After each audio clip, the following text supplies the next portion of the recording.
407 years ago, our fathers brought forth on this continent a new nation, conceived in liberty and dedicated to the proposition that all men are created equal. Now we are engaged in a great civil war, testing whether that nation or any nation so conceived and so dedicated can long endure. We are met on a great battlefield of that war.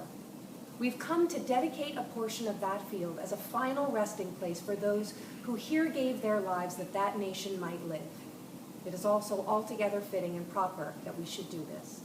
But in a larger sense, we cannot dedicate, we cannot consecrate, we cannot hallow this ground. The brave men, living and dead, who struggled here have consecrated it, far above our poor power to add or detract.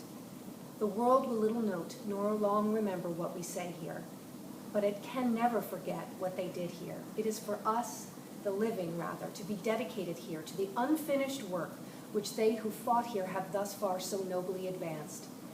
It is rather for us to be here dedicated to the great task remaining before us, that we, from these honored dead, we take increased devotion to that cause for which they gave the last full measure of devotion, that we here highly resolve that these dead shall not have died in vain, that this nation, under God, shall have a new birth of freedom, and that government of the people, by the people, for the people, shall not perish from the earth.